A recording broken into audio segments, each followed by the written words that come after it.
பிதாவாகிய தேவனுக்கும் கர்த்தரும் இரட்சகரும் மீட்பருமான இயேசு கிறிஸ்துவுக்கும் அற்புதங்களால் முத்திரை போட்டு சத்தியத்தில் நம்மை நடத்தும் ஆவியான தேவனுக்கும் மகிமை உண்டாவதாக. தேவாதி தேவனை ஆராதிக்கும் இந்த நாளிலே அவருடைய சமூகத்தை நோக்கி நாம் கெஞ்சுவோம். அவருடைய விழாவில் வடியும் ரத்தம் நம்மை பரிபூர்ணமாய் கழுவப்படும் நாள்.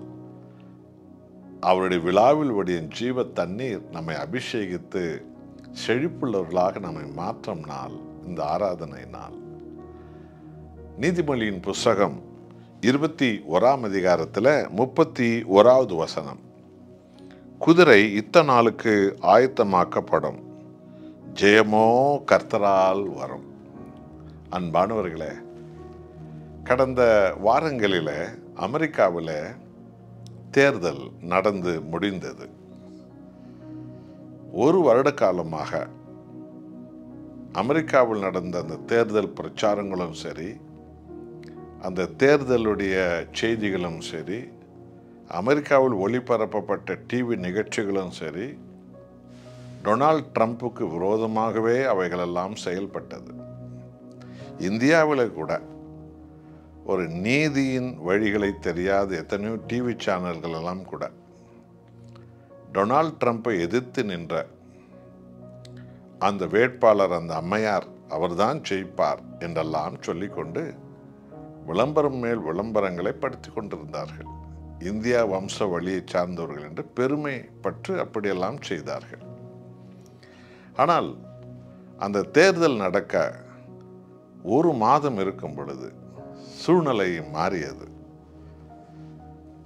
அடையாளங்கள் மாறியது, சம்பவங்கள் மாறியது.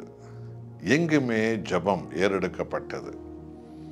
நூற்றுக்கணக்கான வழக்கை டொனால்ட் ட்ரம்ப் மேல் போட்டு எவ்வளோ அவமானப்படுத்த முடியுமோ அவ்வளோவெல்லாம் அவமானப்படுத்தினார்கள் அன்றைய ஆட்சியாளர்கள். ஆனால் எல்லாவற்றுக்கும் டொனால்ட் ட்ரம்ப், அவருடைய குடும்பத்தார், அவரை சார்ந்த நேசிக்கிற விசுவாசிகள் ஜெபிக்கத்தான் செய்தார்கள். இரவு பகலாக ஜெபித்தார்கள்.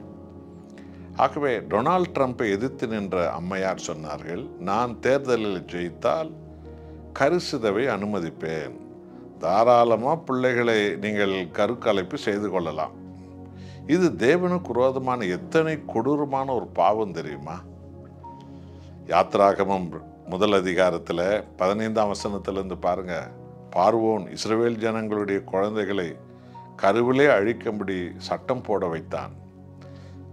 குழந்தைகளை கொல்லுவது, உயிர்களை கொல்லுவது சாத்தானுடைய ஆவிகள். ஆனால் டொனால்ட் ட்ரம்போ இல்லை, ஆண்டவராக இயேசுவனுடைய வேதம் சொல்லுகிறது கருக்கலைப்பு செய்வது தவறு என்று சொல்லி அவர் திட்டவட்டத்தோடு அவர் நின்றார், ஜெபித்தார்கள். உலகம் முழுவதும் விசுவாசிகள் ஜெபித்தார்கள். முடிவு என்ன? இதுவரைக்கும் எந்த ஜனாதிபதியும் பெறாத ஒரு மாபெரும் வெற்றியை டொனால்ட் ட்ரம்ப் அடையும்படி தேவனுடைய கிருபை அவர் மேல் இறங்கியது. அமெரிக்காவெங்கும் இயேசுவின் நாமத்தை உயர்த்துவேன். இஸ்ரவேலர்களுக்கு என்றைக்கும் நான் கிறிஸ்துவின் நிமித்தம் ஆதரவாக இருப்பேன், துணையாக இருப்பேன். அவர்களுக்காக நான் அதிகமாக சிரமேற்றுக்கொண்டு நான் பாடுபடுவேன். அமெரிக்கா சீரழிந்திருக்கிற அமெரிக்காவை சீர்படுத்துவேன். விசுவாசத்தில் பின்வாங்கி போன அமெரிக்காவை, கிறிஸ்தவத்தை சதிகாரர்கள் திட்டமிட்டு அமெரிக்காவில் ஒழித்திருக்கிறார்கள், அதெல்லாம் நான் மாற்றி அமைப்பேன். வீட்டுக்கு வீடு வேதாகமத்தை கொடுக்கும், இயேசுவின் நாமத்தை உயர்த்தும் நல்ல ஒரு ஆட்சியை தருவேன் என்று சொல்லி ஜெபத்தோடு கூட நின்ற அந்த டொனால்ட் ட்ரம்ப் ஜெயம் பெற்றார். ஆகத்தான் பைபிள் சொல்லுகிறது, ஜெயமோ கர்த்தரால் வரும் என்று சொல்லி. இது இன்றைக்கு உங்களுடைய விசுவாசத்தை தட்டி எழுப்பும் ஒரு நல்ல சாட்சியாக ஆண்டவருடைய ஊழியக்காரனாக நான் சொல்லுகிறேன். இதெல்லாம் நீங்கள் அறிந்த விஷயம்தான். ஆனால் நான் இதை சொல்லும் பொழுது ஜெபத்திற்கு எத்தனை பெரிய வல்லமுள்ள ஜெயம் உண்டு என்பதை நீங்கள் அறிந்து கொள்வீர்கள். ஆகவே குதிரை யுத்த நாளுக்காக ஆயத்தமாக்கப்படும்.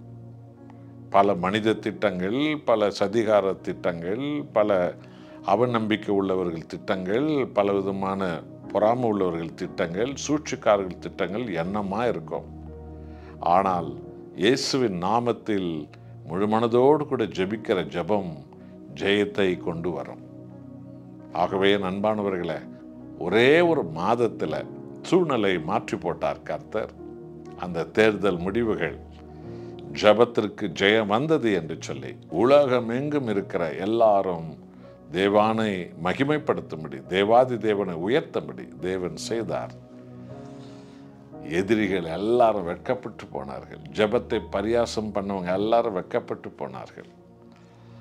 ஜெபத்துக்கு கேவலம் பண்ணினவர்கள், சிரித்தவர்கள் எல்லாரும் வெட்கப்பட்டு போனார்கள். ஆகவே இந்த செய்தி கேட்கிற அருமையான விசுவாசிகளை, ஜெபம் ஜெயத்தை கொண்டு வரும்.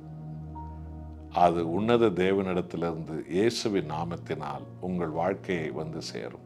இந்த ஆராதனை நாளிலே உலக பலத்தை, உலக வழிகளெல்லாம் நம்பிக்கொண்டு இல்லாமல் ஜெயம் தரும் தேவனையே முழு உள்ளத்தோடு ஆராதிப்போம். புது பலன் அடைவோம். எழும்பி நின்று பிரகாசிப்போம். ஆண்டவராக இயேசுவே மெய்யான தேவன் என்பதை உலகத்திற்கே நாம் சத்தமிட்டு சொல்லுவோம், உயர்த்தி காட்டுவோம். ஜெயம், ஜெபத்தில் ஜெயம் கர்த்தராகிய இயேசுவால் மனித குலத்துக்கு இன்றைக்கும் அது வருகிறது. அதுக்கு ஒரு நல்ல எடுத்துக்காட்டு அமெரிக்க தேர்தல் தான். நாம் ஜெபிப்போமா? அன்புள்ள தேவனே, எத்தனை சூழ்ச்சிகள், எத்தனை பொய் பிரச்சாரங்கள், எத்தனை தடைகள், எத்தனை வழக்குகள் என்று வந்த போதும் கூட உமது நாமத்தை நேசித்த ஆண்டவரே, உமது மகன் முழுமனதோடு ஜெபித்து, விசுவாச ஜனங்கள் எல்லாரும் உலகமெங்கும் ஜெபித்து, ஆண்டவரே எல்லா சூழ்நிலைகளை மாற்றி போட வைத்து ஜெபம் ஜெயத்தை கொண்டு வந்தது என்பதை நீர் காட்டினீரே, உமக்கு கோடி நன்றி. இந்த ஆராதனை நாளிலே எங்கள் இந்தியாவில் உள்ள 140 கோடி மக்கள் ஆதாயப்படுத்த ஜெயம் எங்கள் ஆண்டவராக இயேசுவிடத்தில் எங்களுக்கு வரும். ஜெபத்தினால் அது வரும். ஜெபம் ஜெயத்தை தரும் என்கிற படிப்பினை இந்த ஆராதனை நாளில் நாங்கள் எல்லாரும் அறிந்து கொள்ளும்படி கர்த்தர் தருகிற பலத்திற்காக நன்றி. இயேசுவின் நாமத்தில் பிதாவே, ஆமென்.